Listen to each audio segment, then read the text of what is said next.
What does a person's voice tell you about them?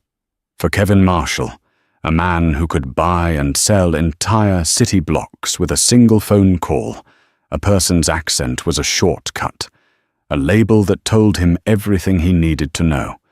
When he heard the soft Eastern European accent of the waitress serving him, he labeled her instantly unimportant, simple, replaceable. He was at the pinnacle of his power in the most exclusive suite of the St. Regis, New York, about to close the biggest deal of his life. He decided to have a little fun at her expense.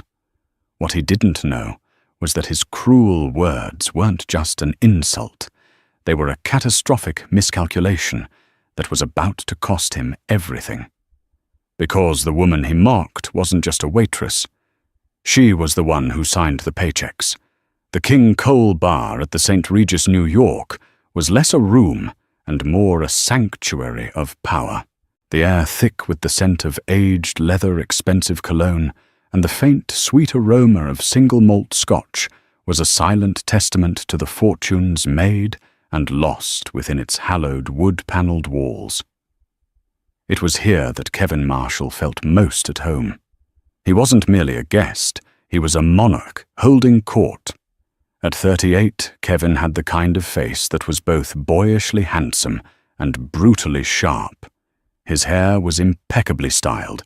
His suit was a custom Tom Ford that likely cost more than the annual salary of the man polishing glasses behind the bar, and on his wrist sat a Patek Philippe Nautilus, its platinum gleam a subtle beacon of his colossal wealth. He hadn't inherited his fortune. He had clawed it out of the burgeoning world of data analytics, building an empire, Viridia Analytics, from a garage startup into a multi-billion-dollar behemoth that held governments and corporations in its predictive grip. This success had forged in him a diamond-hard confidence, but it had also calcified his soul, leaving him with an unshakable belief in his own superiority. He sat in a plush leather armchair, flanked by his two top lieutenants, Mark and Sarah. Mark was a mirror of Kevin's own arrogance, a yes-man whose loyalty was bought and paid for with a 7-figure salary. Sarah, on the other hand, was quieter, her intelligence sharper, and her observations more keen. She often wore a look of mild discomfort at her boss's more flagrant displays of ego, but she knew which side her bread was buttered on.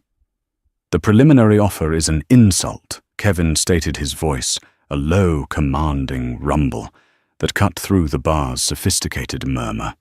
He swirled the amber liquid in his glass, the ice cubes clinking like coins. "Petrova thinks she can play hardball with me. Her company, Innovate, is a guppy. I'm the great white shark." Mark chuckled dutifully. "She'll fold Kevin. They always do. She's probably just trying to squeeze another 5%. "It's not about the money," Kevin snapped, his eyes flashing with irritation. "It's about the principle. I make the terms. They accept. That is the natural order of things." Their meeting with Elena Petrova, the CEO of Innovate, was in less than an hour right upstairs in the hotel's most prestigious conference room. This acquisition was the capstone of Kevin's 5-year plan, a move that would grant him a virtual monopoly over the predictive AI market. He was agitated not by doubt, but by the sheer audacity of anyone who dared to delay his inevitable victory. He drained his glass and slammed it onto the small table with a definitive thud. "Another round, and get me some of those damn truffle fries. Where is the waitstaff in this place?" His gaze swept the room with predatory impatience. It was then that he saw her. She was moving between tables with a quiet, unobtrusive grace. She wasn't the typical New York waitress. There was no hint of the jaded seen-it-all attitude. She was perhaps in her early 30s, with high cheekbones, intelligent, observant eyes, and dark hair pulled back into a simple, neat bun. Her uniform was crisp, her movements efficient. There was a stillness about her, a self-contained dignity that was somehow out of place amidst the loud, performative wealth of the clientele. She approached their table, a small notepad in her hand. "Good afternoon. Can I get you anything else?" she asked. Her voice was soft, professional, but it carried the distinct melodic lilt of an Eastern European accent. It was subtle, the consonants slightly softer, the vowels a little rounder. To most, it would have been unnoticeable, or at worst, charming. To Kevin Marshall, it was a flaw, a crack in the polished veneer of the five-star establishment he was paying a small fortune to occupy. It was a sign of the other, the world of struggle and immigration that he had so decisively left behind, and now looked down upon from his gilded tower. A small, cruel smile touched the corner of his lips. He had found a target for his irritation. The waitress stood patiently, her pen poised over her notepad. Her name tag, pinned neatly to her lapel, read, Anna. It was a simple, unassuming name, one that matched her demeanor. She met Kevin's gaze with a calm, professional neutrality, waiting for his order. "Did you hear me, sweetheart?"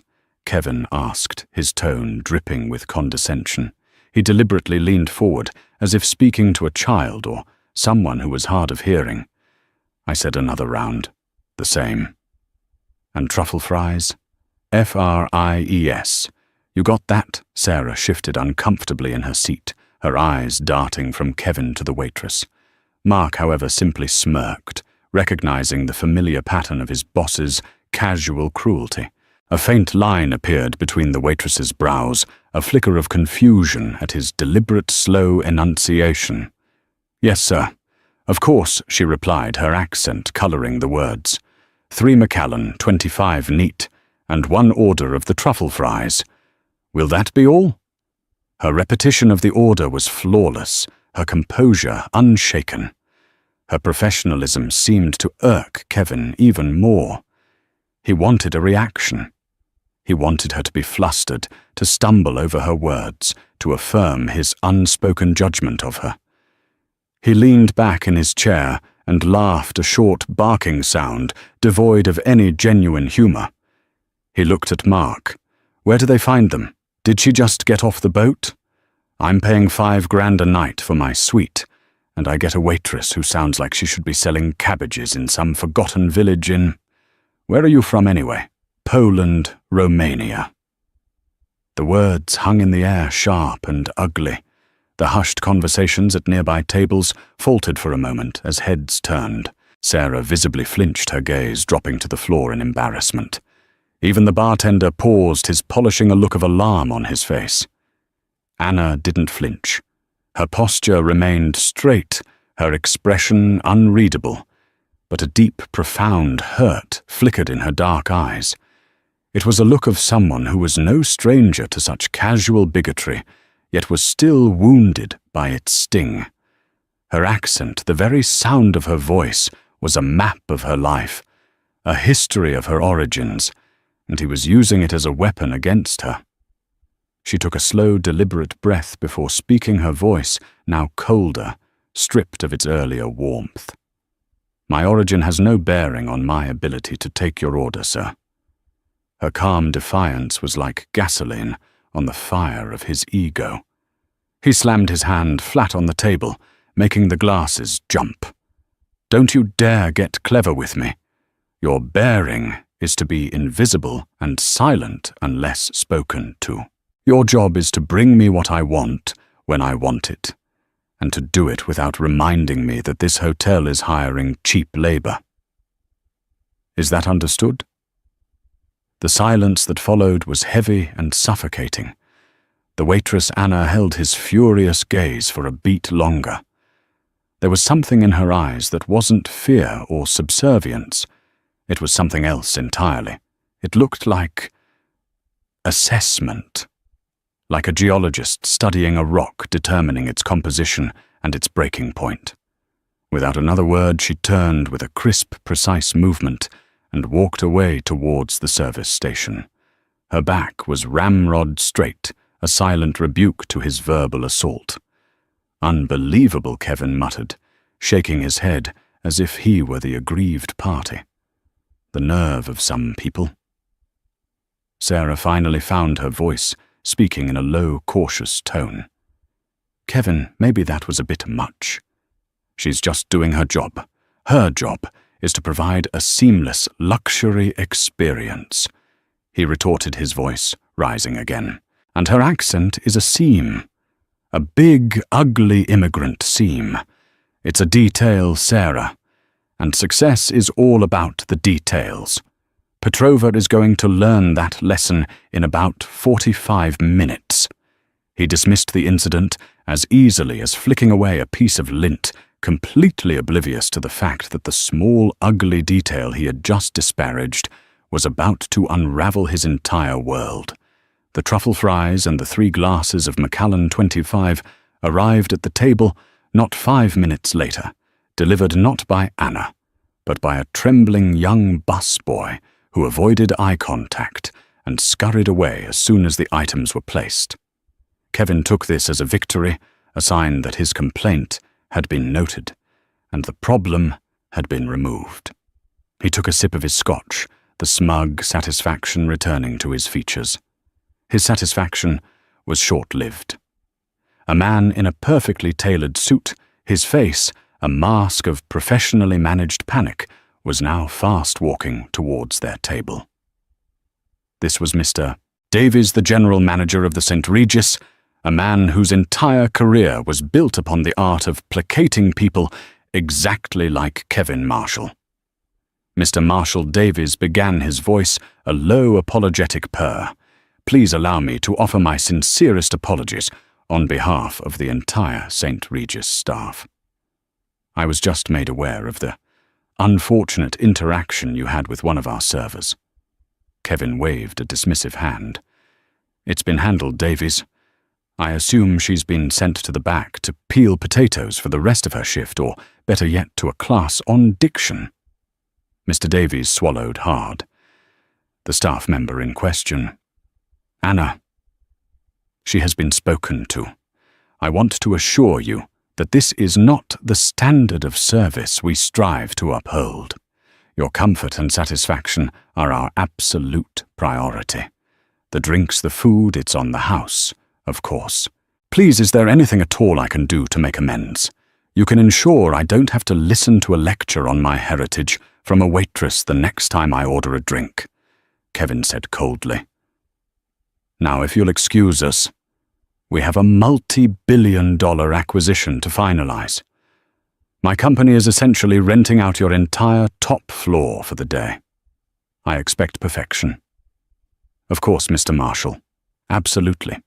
Perfection is what you shall have, Davies stammered, bowing slightly before backing away from the table as if retreating from a lion's cage. As the manager disappeared, Kevin leaned back with a triumphant smirk. See, that's how the world works. You apply pressure, and the system corrects itself. Meanwhile, in a small, sterile staff locker room in the hotel's basement, the woman known as Anna was staring at her reflection in the mirror. Her hands were clenched into tight fists at her sides, the knuckles white. She was not crying. Her eyes were dry, but they burned with a cold, focused anger. The manager, Mr. Davies, had found her just moments after she had left the bar.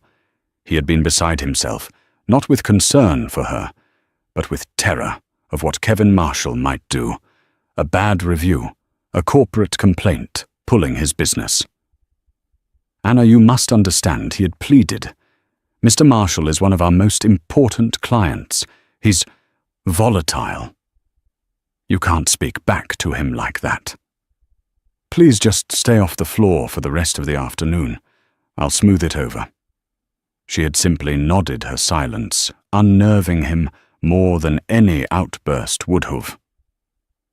Now alone, she allowed the mask of the deferential waitress to fall. The humiliation of the encounter was a bitter taste in her mouth.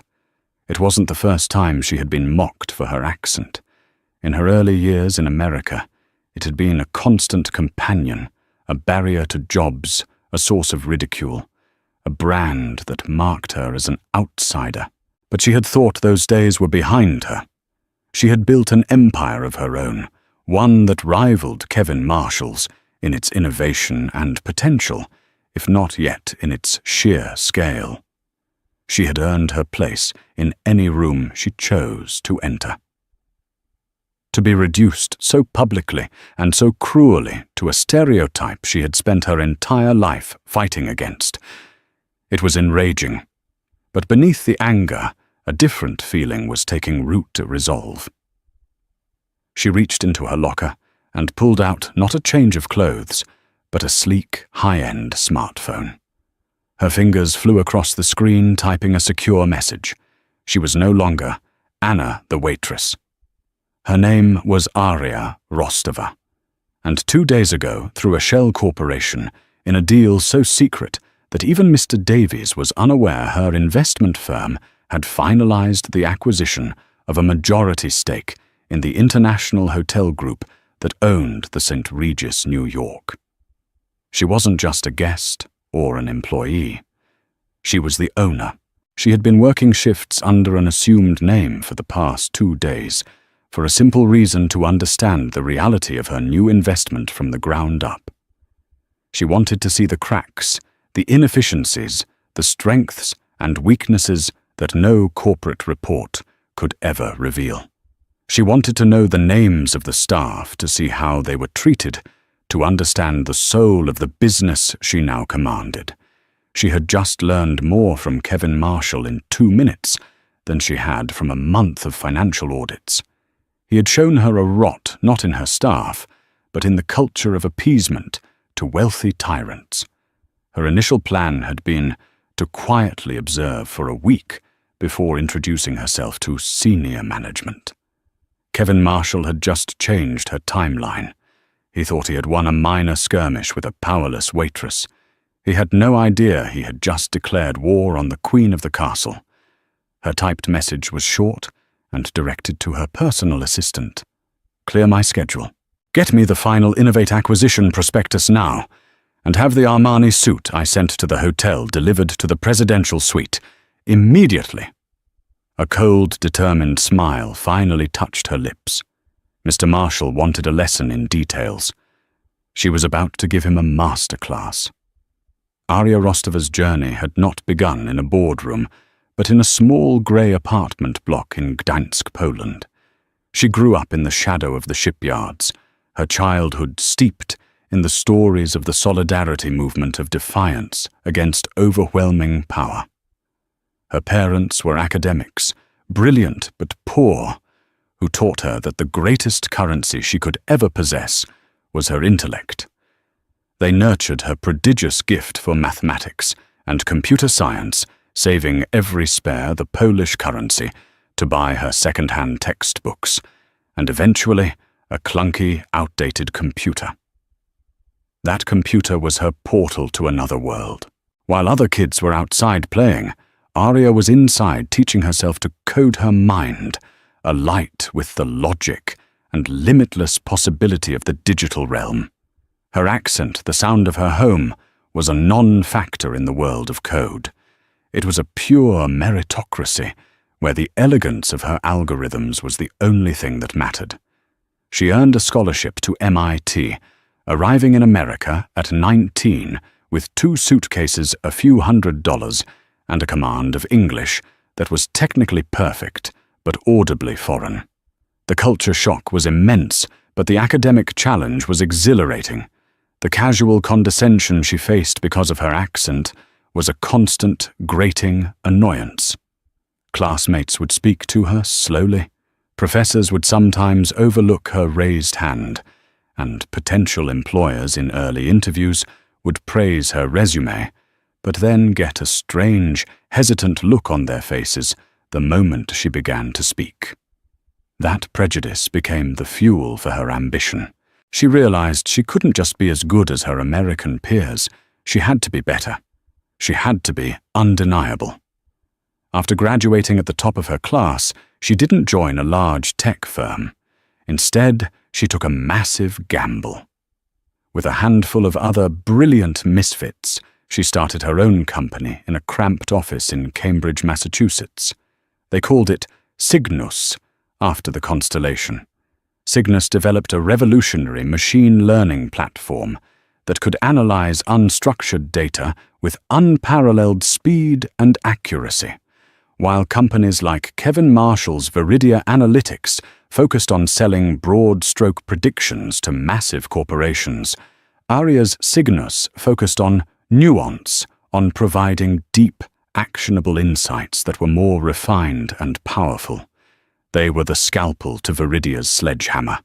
For years they operated in relative obscurity, growing steadily funded by Aria's relentless work and a small circle of angel investors who saw the genius behind her vision. She poured every ounce of herself into the company, her personal life, a barren landscape sacrificed at the altar of her ambition. She lived off instant noodles, slept on a couch in the office, and coded until her fingers went numb. The breakthrough came when a major pharmaceutical company used Cygnus's platform to identify a pattern in clinical trial data that saved them hundreds of millions of dollars and fast-tracked a life-saving drug. Suddenly, the world woke up to Aria Rostova. Silicon Valley venture capitalists who had once dismissed her came calling. Contracts poured in. Within 5 years, Cygnus was a unicorn valued at over $1 billion. Aria, however, never forgot the sting of being underestimated. She remained fiercely private, avoiding the flashy tech bro culture of private jets and lavish parties. She invested her wealth shrewdly and quietly, diversifying her portfolio through a boutique investment firm she created. Her latest and most audacious acquisition was the controlling stake in the parent company of the St. Regis hotel chain. It was a passion project. She wanted to create a gold standard of hospitality, built not just on luxury, but on a foundation of profound respect for guests and for staff. This was why she was here in a waitress uniform, taking insults from a man like Kevin Marshall. He represented everything she despised: the arrogance of unexamined power, the lazy prejudice, the belief that a person's worth could be measured by their job title or the sound of their voice. Upstairs, in the palatial presidential suite that she had secretly booked for herself, the transformation was underway. The simple black and white uniform of Anna lay discarded on a chair. In its place, she donned a graphite grey Armani power suit, the tailoring sharp and severe. Her hair was let down from the tight bun, cascading in dark waves over her shoulders. She slipped on a pair of sleek, black Louboutin heels. The only jewelry she wore was a simple but elegant Cartier watch, a quiet counterpoint to Kevin's ostentatious Patek Philippe. As she studied her reflection in the full-length mirror, she was no longer Anna, the invisible waitress. She was Aria Rostova, founder, CEO, and now hotel owner. The quiet dignity she possessed earlier was now amplified, radiating a palpable aura of command. Her assistant had forwarded the Innovate prospectus. As she scanned the document on her tablet, a smile sharp and predatory, not unlike Kevin's own, played on her lips. She knew Elena Petrova. Not well, but they had crossed paths at several Women in Tech conferences. They shared a mutual respect, and more importantly, Aria knew a critical vulnerability in the deal structure that Kevin Marshall was proposing, a detail buried in the fine print that her analytical mind had seized upon instantly. She picked up the suite's internal phone and dialed a number. "Mr. Davies, this is Aria Rostova in the presidential suite. Please meet me outside the Sovereign Conference Room in 5 minutes. There's been a change of plans regarding Mr. Marshall's meeting." The silence on the other end of the line was followed by a choked, sputtering sound. Ms. Rostova, I don't understand." "You will," Aria said, her voice calm, precise, and utterly devoid of the accent Kevin had so despised. Years of expensive private coaching had allowed her to flatten her vowels and sharpen her consonants at will, creating a perfect, unplaceable transatlantic accent she deployed in high-stakes business settings. It was her armor. 5 minutes, Mr. Davies. She hung up, leaving the terrified manager to scramble. The game was set. The pieces were in motion. Kevin Marshall thought he was the shark. He was about to learn he was swimming in her ocean. The Sovereign Conference Room was a chamber designed to intimidate. A colossal mahogany table polished to a mirror sheen dominated the space. Floor-to-ceiling windows offered a breathtaking panoramic view of Central Park, a vista of power reserved for the city's elite. It was precisely the kind of room Kevin Marshall loved. It reflected his own sense of scale and importance. He sat at the head of the table, radiating an almost tangible confidence. The minor irritation from the bar had been forgotten, replaced by the focused thrill of the kill. Across from him sat Elena Petrova, the CEO of Innovate.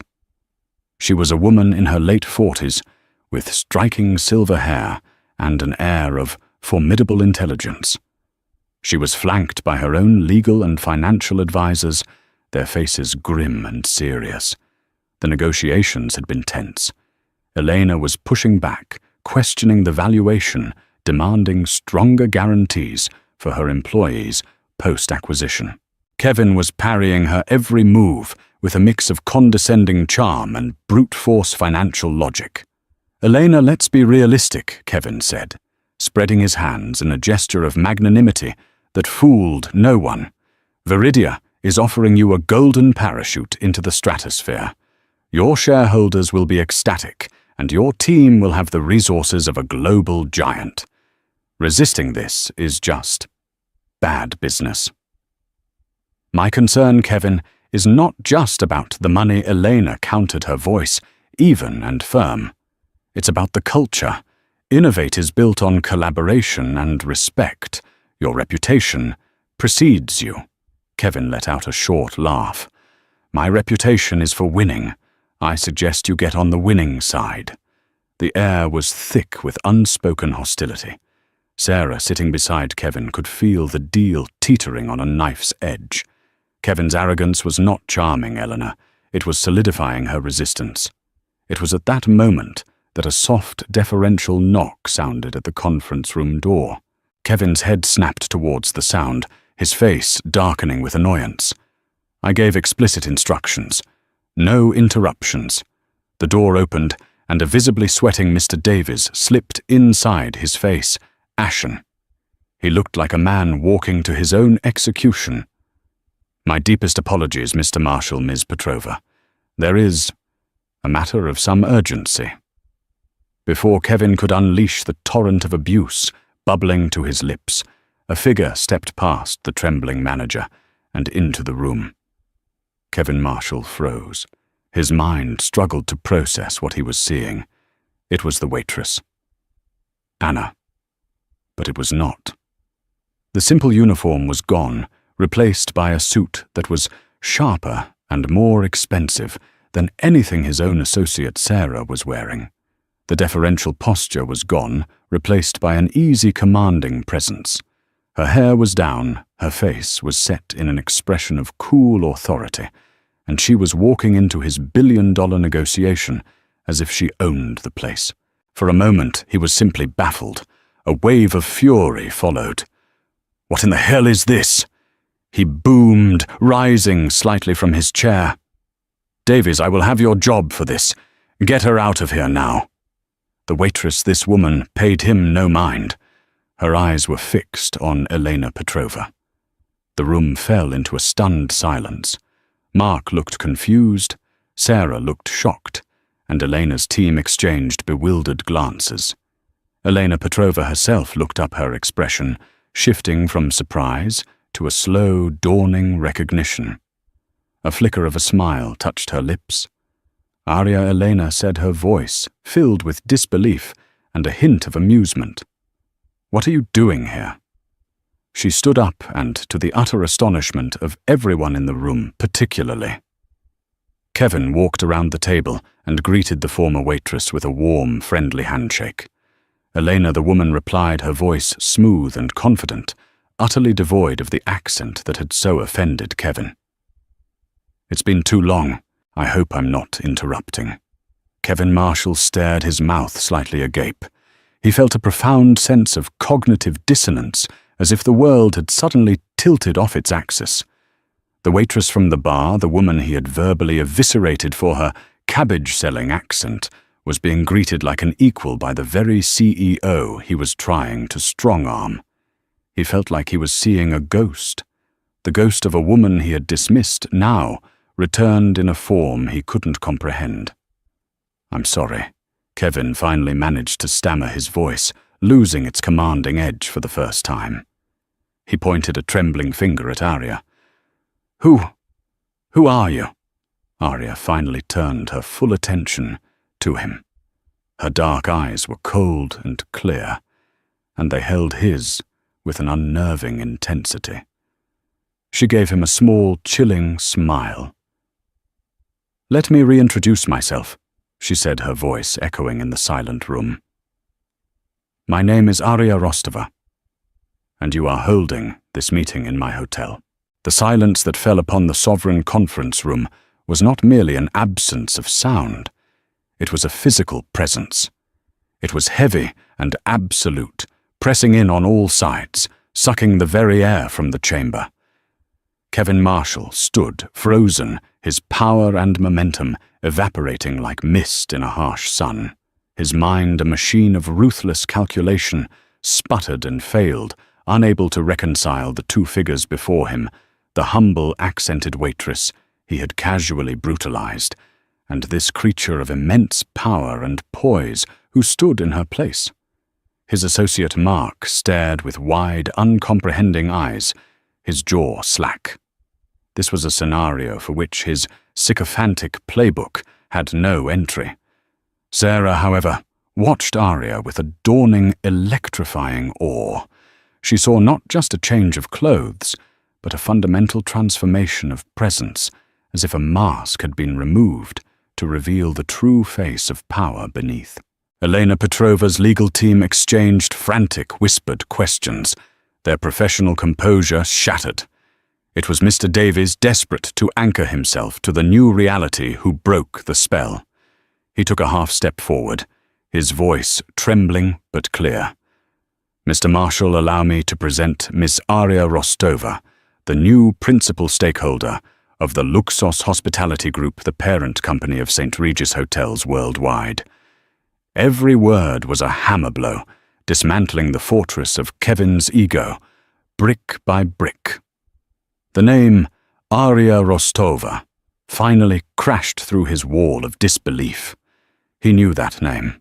It was whispered with a kind of reverence and frustration in the boardrooms of Silicon Valley. Rostova was the enigmatic founder of Cygnus, the one true competitor, whose elegant, nuanced approach to data analytics made his own company's methods feel brutish and clumsy. She was a phantom, notoriously private, never photographed a ghost in the machine, who was now standing before him in the flesh. The waitress, the owner, the genius, the woman he had told sounded like she sold cabbages. A wave of nausea, cold and sharp, rolled through his stomach. "You—" He finally breathed the word, a ragged exhalation of pure shock. It was all he could manage. Arya's gaze was unwavering, her dark eyes holding his with the placid intensity of a deep ocean. "Yes, Mr. Marshall. Me. For the past 2 days, I have been Anna. I find that working on the floor is the best way to get an honest assessment of a new acquisition. You can't learn the soul of a business from a spreadsheet. You learn it from the staff who polish the silver, from the chefs who season the soup, and from the guests who occupy the rooms." She paused, letting her next words land with surgical precision. "You learn so much about the clientele." Kevin's survival instincts finally kicked in, overriding his shock with a surge of desperate, cornered fury. This had to be a lie, a corporate espionage trick, a high-level prank. He would not be undone by this. He would reassert control. This is preposterous. He boomed his voice, straining to reclaim its former authority. A charade, Davies. You are fired. As for you, he snarled, pointing a trembling finger at Arya. I don't know what game you're playing, but you will be removed from this building. Security. His shout echoed impotently in the vast room. No one moved. Mr. Davies looked at Arya, not him. His own associates were frozen. He was a king screaming orders in an empty palace. His power here had vanished. Arya met his impotent rage with a disarming calm. Your anger is a predictable response, Mr. Marshall. It is the last refuge of a man who has lost control of the narrative. But you lost control the moment you chose cruelty over courtesy in the bar downstairs. She took a slow, deliberate step towards the table, her presence commanding the absolute attention of everyone present. Let me be perfectly clear. When you looked at me, you didn't see a person. You saw a uniform. You heard an accent, and it became a shortcut for your brain, a convenient label that allowed you to dismiss me as simple, uneducated, and unimportant. You assumed my story was one of poverty and struggle, and you felt powerful by mocking it. Her voice remained even analytical, which made her indictment all the more devastating. What you failed to consider is that a story of struggle can also be a story of strength. You failed to imagine that the woman serving your ridiculously overpriced scotch might have a mind that could dismantle your entire financial strategy before she even finished wiping down the table. You see, you don't just underestimate people, Mr. Marshall. You underestimate the very nature of human potential. It's not a moral failing, though it is it is a strategic blindness.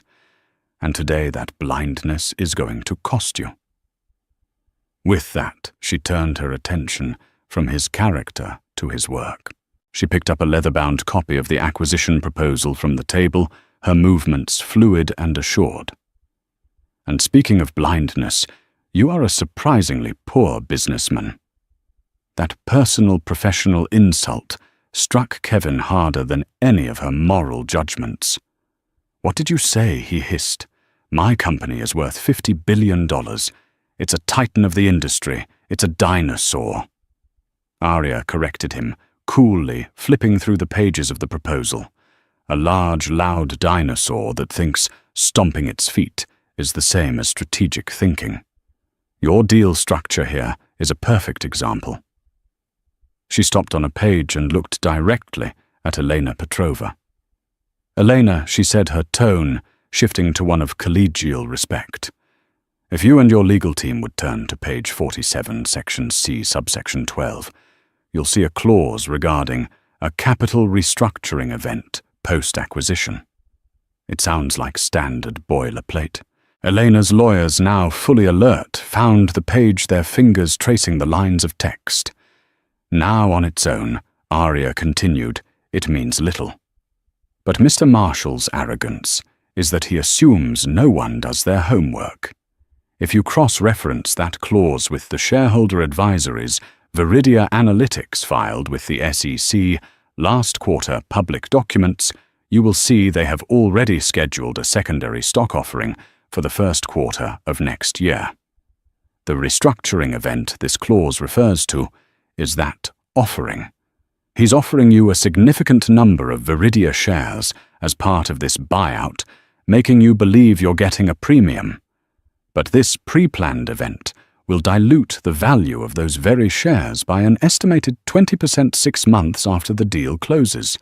He is paying you in part with money he has already arranged to take from you. It's not just deceitful, it's lazy.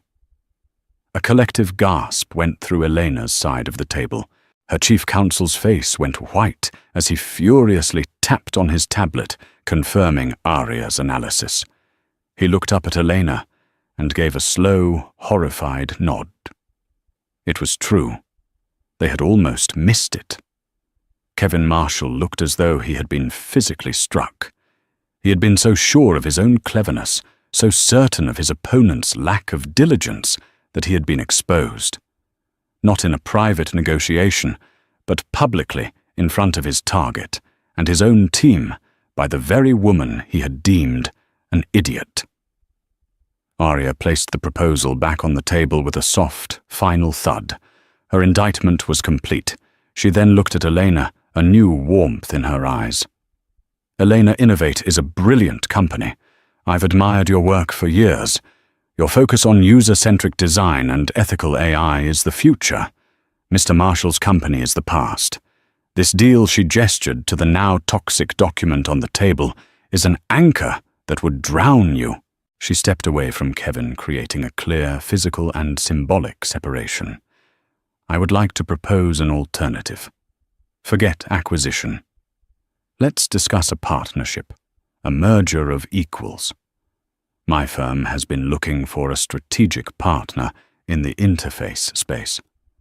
Cygnus's deep learning engine combined with Innovate's design philosophy, we could build something revolutionary. We can provide capital that comes not with clauses buried in the fine print, but with a shared vision and a culture of mutual respect. Elena Petrova listened, her expression unreadable at first, then slowly breaking into a smile. It was a genuine, brilliant smile of a woman who had just been led out of a minefield and shown a clear path to a mountain peak. She had been fighting a hostile takeover and was now being offered a true alliance. She stood and extended her hand to Arya. Arya, she said, her voice ringing with newfound conviction. I would like that very much. My team will be in touch with yours by morning. Then Elena turned her gaze, now cold as ice, upon the shell-shocked Kevin Marshall.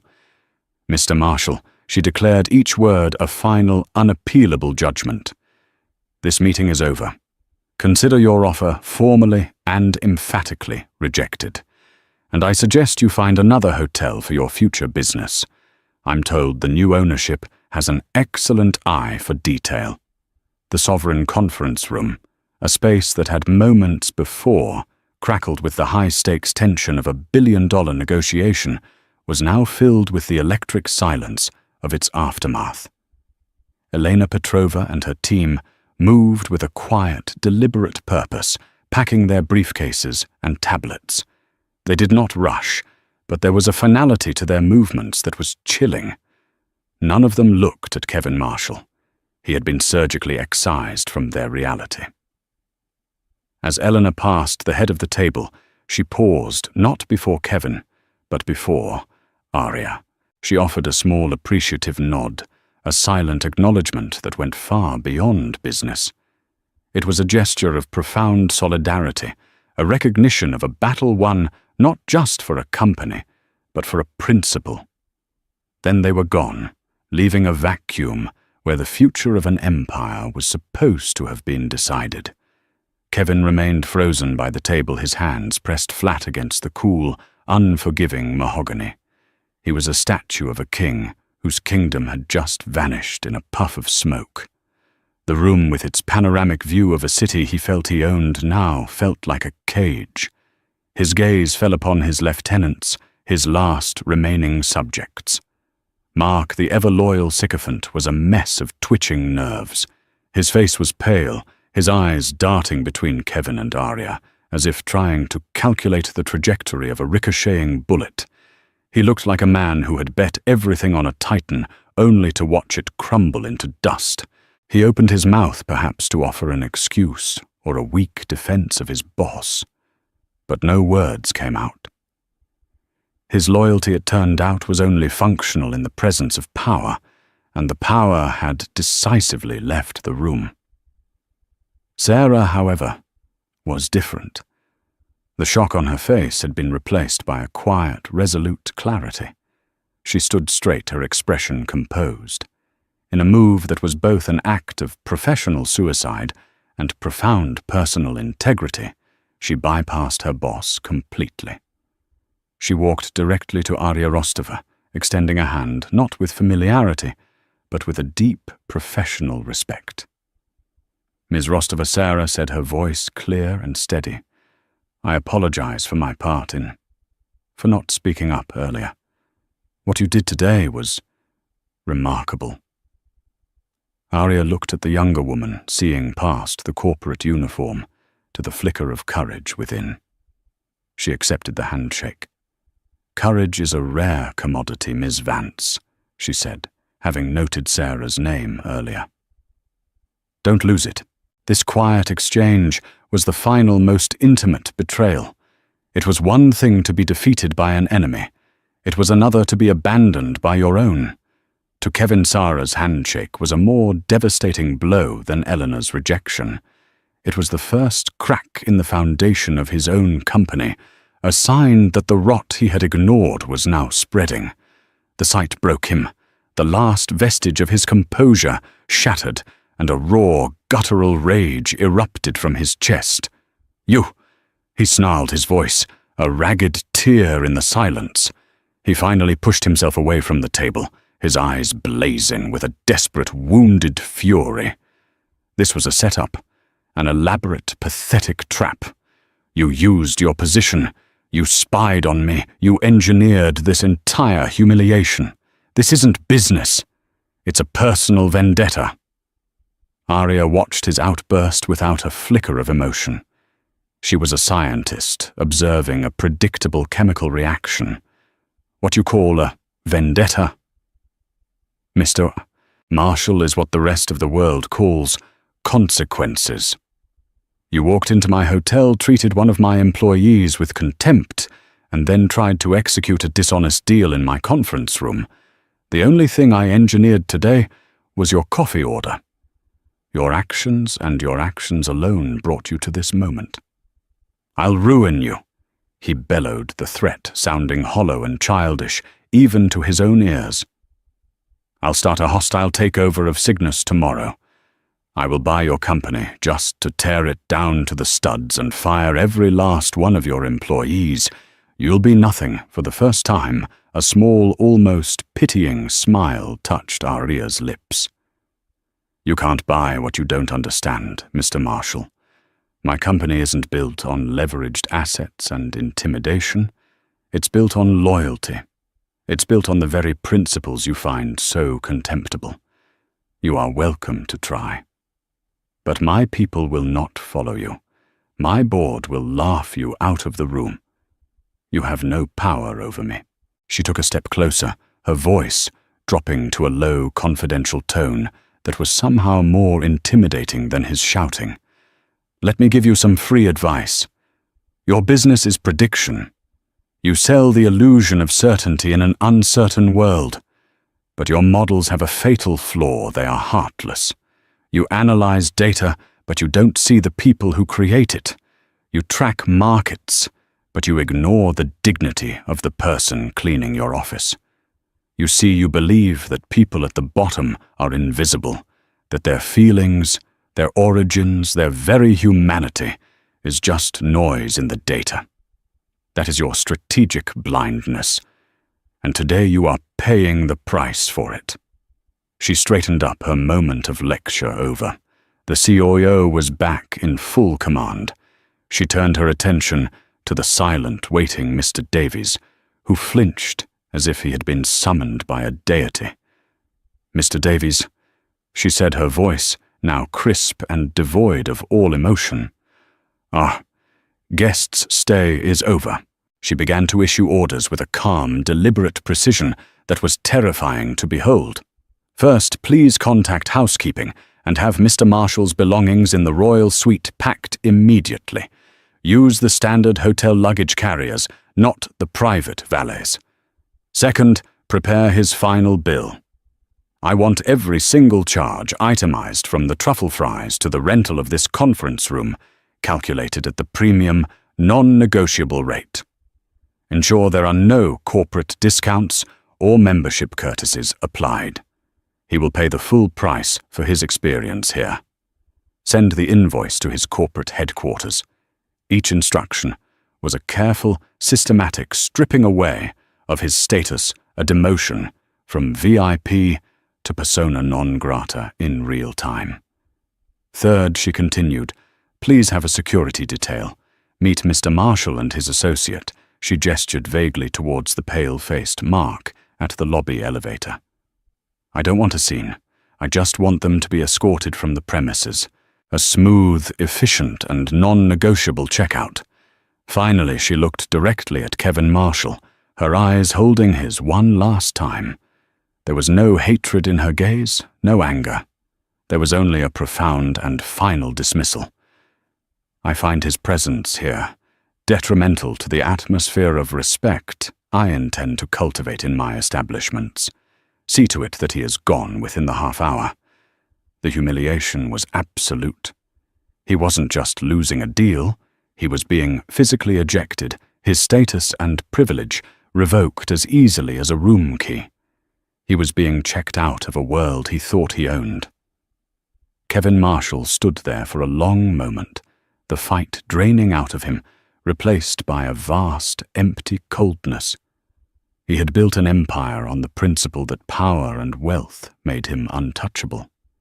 In the space of an hour, a woman he had deemed less than human had touched him, had broken him, and was now having him thrown out like trash.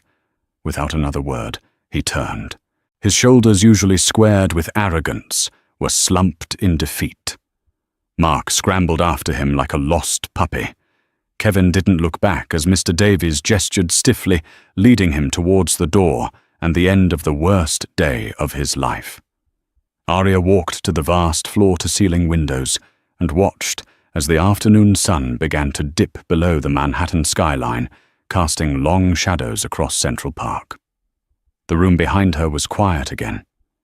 She felt no joy, no thrill of victory, only a quiet, heavy sense of necessity. This had been a necessary correction. She pulled out her smartphone, ignoring the flood of notifications, and accessed her private contacts. She didn't call her investment manager or her board. She called the provisional head of human resources for the Luxos Hospitality Group. Helen, it's Arya, she said. I'm accelerating the timeline on the new employee initiatives. I want you to draft 2 proposals for my desk on Monday. First, I want a full transparent review of wages and benefits for all non-managerial staff, starting from the very lowest paid positions. Second, I want to establish the Rostova Grant, an educational fund for the children of our employees, and find me the details for a top-tier linguistic coach. We're going to offer free voluntary accent reduction and professional diction classes to any employee who wants them.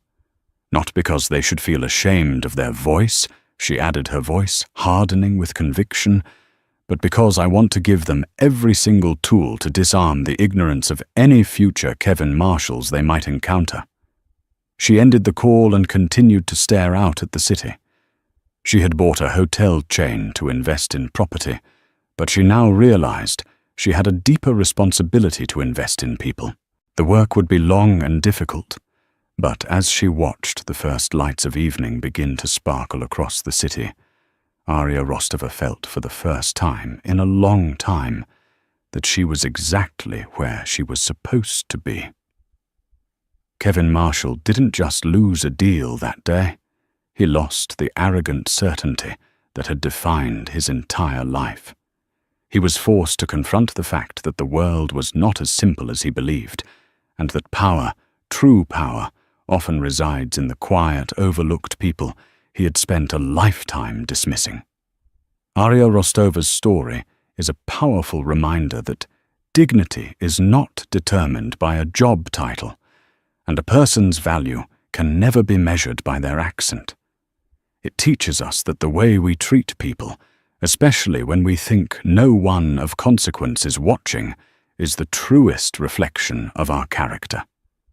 In the end, it was a simple lesson, but one that cost a billionaire his empire. What did you think of Arya's response? Have you ever witnessed someone being completely underestimated, only to see them reveal their true strength? Share your stories and thoughts in the comments below. Your experiences are what make these narratives so powerful. If this story resonated with you, please hit that like button, share it with someone who needs to hear it, and don't forget to subscribe to our channel for more unforgettable real-life dramas. Thank you for listening.